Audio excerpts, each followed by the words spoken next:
Hello everyone, welcome to my YouTube channel. నేను మీ చిన్న.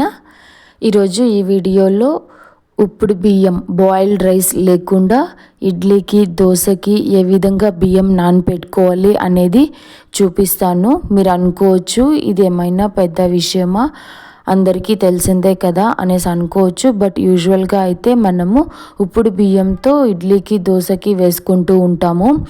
కానీ ఇప్పుడు బియ్యం లేకుండా ఏ విధంగా వేసుకోవాలి అనేది ఈ వీడియోలో అయితే నేను చూపిస్తాను. ఎందుకంటే ఇది నేను కొత్తగా తెలుసుకున్నాను కాబట్టి మేబీ కొంతమందికి ఏమైనా యూజ్ అవుతుందేమో అనే ఒక ఉద్దేశంతో అయితే ఈ వీడియో అయితే నేను చేస్తున్నాను.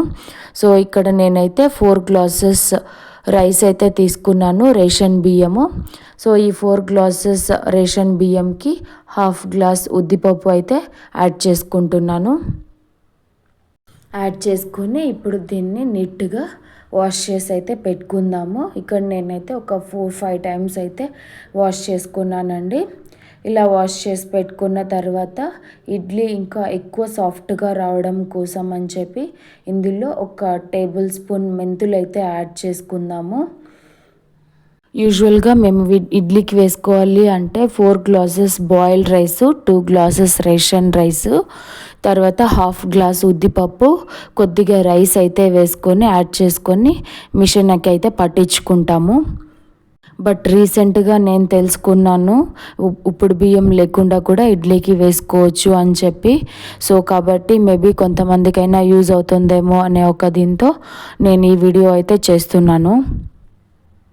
ఇక నేను 2 గ్లాసెస్ రేషన్ బియ్యం అయితే తీసుకొని బాగా వాష్ చేసి పెట్టుకొని ఇక్కడ బాయిల్ చేసుకోవాలన్నమాట. ఇక్కడ చూడండి, బాయిల్ చేయడం అంటే ప్రాపర్ రైస్ బాయిల్ చేసినట్టు కాదు. ఇక్కడ ఈ విధంగా తెల్లుతూ ఉంది కదండి, ఆ విధంగా తెల్లిన తర్వాత అయితే గ్యాస్ ఆఫ్ చేసుకొనేస్తాము. ఈ గంజి మొత్తం బాగా వంచుకొనేస్తాము. ఇక్కడ చూడండి, ఇది ప్రాపర్ రైస్ కాదనమాట, just half boiled rice. So ఈ విధంగా తెల్లి వచ్చిన తర్వాత గంజి అయితే వంచేసి పెట్టుకొనేస్తాము. సో ఇంకా దీన్ని అయితే ఆ రైస్లోకి అయితే యాడ్ చేసుకొనేస్తున్నాను. ఇలా యాడ్ చేసి బాగా మిక్స్ చేసి అయితే పెట్టుకొనేస్తాము. సో ఇంకా నేను దీన్ని అయితే సపరేట్గా తీసుకొని పిండి మిషన్కి అయితే ఇచ్చేసి పిండి అయితే చేసుకొనేస్తామన్నమాట. సో ఇంకా మిషన్ పట్టుకొనిన తర్వాత మనకి మార్నింగ్కి యాక్చువల్గా ఎంత కావాలి అంత పిండిని తీసి సపరేట్గా పెట్టుకుని మిగిలిన పిండిని ఎత్తి ఫ్రిడ్జ్లో అయితే పెట్టేసుకుంటున్నాను.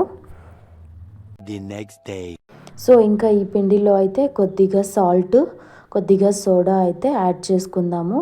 ఇక్కడ కొద్దిగా బాయిల్ చేసిన వాటర్ మిక్స్ చేసుకొని బాగా మిక్స్ చేసుకుందాము. ఈ ఇడ్లీ పిండి చూస్తూనే బాగా అయితే అర్థమవుతుంది ఇడ్లీ ఎంత సాఫ్ట్గా అయితే వస్తుంది అనేది. సో ఈ విధంగా ఇంత కన్సిస్టెన్సీలో అయితే పిండి బాగా మిక్స్ చేసుకోవాలి. ఇంకా ఇడ్లీ కోసం అని చెప్పి చట్నీకి కారం చట్నీ అయితే చేసుకుంటున్నాను. కారం చట్నీ కోసము onions, tomato, garlic, red chilli ఈ 4 ఐటమ్స్ని అయితే తీసుకొని బాగా మిక్సీకి పట్టుకోవాలి. మిక్సీకి పట్టుకునేటప్పుడు అయినా సాల్ట్ వేసుకోవచ్చు, లేదా దీన్ని తిరుగుబాత పెట్టుకోవాలి, అప్పుడైనా వేసుకోవచ్చు. సో ఇంకా నేనైతే ప్యాన్ పెట్టుకొని అందులో ఆయిల్ వేసుకొని ఆయిల్ కాగిన తర్వాత ఉద్దిపప్పు ఆవాలు అయితే వేసుకుంటున్నాము. ఇలా వేయించుకున్న తర్వాత కొద్దిగా కరివేపాకు వేసుకొని మిక్సీకి పట్టుకున్న ఈ కారం చట్నీని అయితే యాడ్ చేసుకుంటున్నాను. సో ఇప్పుడైతే ఉప్పు అయితే యాడ్ చేసుకుంటున్నాను, సాల్ట్. సో యాడ్ చేసుకొని మనకి కొంచెం వాటర్గా కావాలి అంటే కూడా కొద్దిగా వాటర్ అయితే కూడా యాడ్ చేసుకోవచ్చు అనమాట. సో ఇంకా ఆ లోపల నేనైతే ఇడ్లీకి అయితే పెట్టేస్తున్నాను.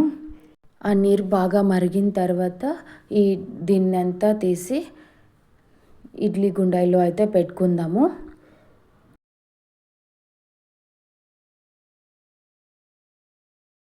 ఇక్కడ చూడండి, కారం చట్నీ అనేది బాగా బాయిల్ అవుతుంది. ఇట్లా బాయిల్ చేసుకోవడం వల్ల పచ్చి టమాటో, మిరపకాయలు ఇవన్నీ పచ్చి వాసన అనేది పోతుంది. సో కారం చట్నీ అయితే రెడీ అయిపోయింది. ఇంకా ఇడ్లీ కూడా రెడీ అయిపోయింది అనమాట. ఇక్కడ చూసారు అంటే ఇడ్లీ చాలా సాఫ్ట్గా వచ్చిందండి. మీరు కూడా ఖచ్చితంగా ట్రై చేయండి. ఇడ్లీకి కారం చట్నీకి మంచి కాంబినేషన్ అండి. పిల్లలు ఇష్టంగా తింటాడు. మా బాబుకైతే కారం చట్నీ ఇడ్లీ అయితే ఫేవరెట్ అనమాట. ఇక్కడ చూడండి ఇడ్లీ అనేది ఎంత సాఫ్ట్గా ఉందో, ఎంత ఫ్లఫీగా ఉంది. అసలు పత్తిలాగా ఉందన్నమాట ఇడ్లీ అయితే.